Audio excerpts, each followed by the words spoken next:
Danny, walk us through what happened on Sunday. We're about 24 hours in. What are investigators focusing on at this point?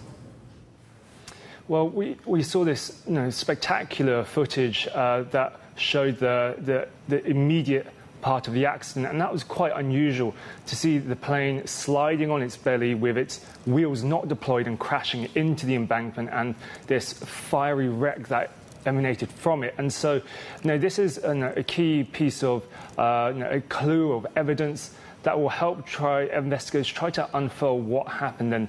And now investigators are zeroing in on a couple of items here. The fact that there was a bird strike at this airport in the country's south, and there was a mayday warning given by the pilots minutes before landing, and all these different things happening within a short space of time for the pilots as they came in to then land at the airport unsuccessfully. And so this is something that investigators will be trying to understand.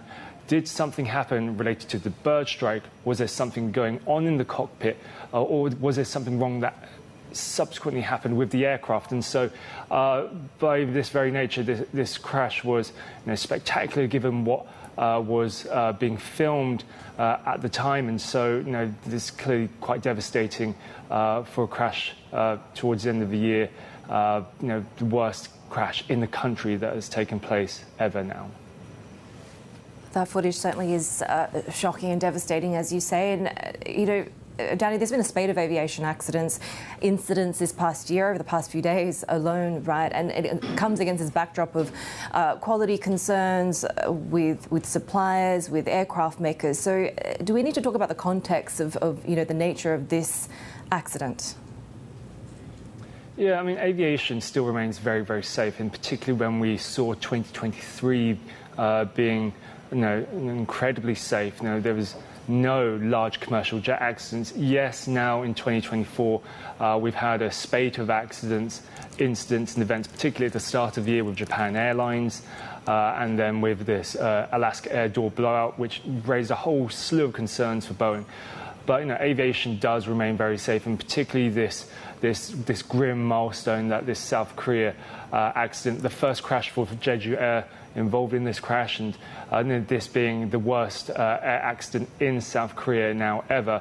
That was a milestone that has taken more than 20 years to pass. But given the safety improvements in aviation over a multi-year, multi-decade period, this clearly is just a rare one, given the number of flights and the number of planes, in particular of the Boeing 737, which is flying every day. Danny, what's the outlook as we head into 2025 for the aircraft manufacturers in particular, right? It's been a challenging few years, and that doesn't look like it's going to ease. Yeah, for the manufacturers, frankly, they'll be looking to churn out record numbers of planes, but they will be focusing very much on making sure that supply chain is fixed. That supply chain which has slowed down deliveries, which has caused headaches for airlines, particularly around getting these new planes out the door.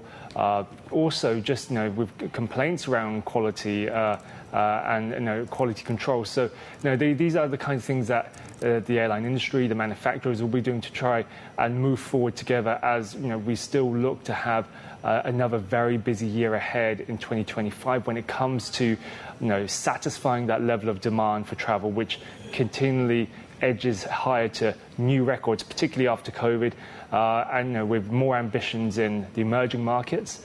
There very much is a sense that aviation in 2025 is heading for a real record year of demand.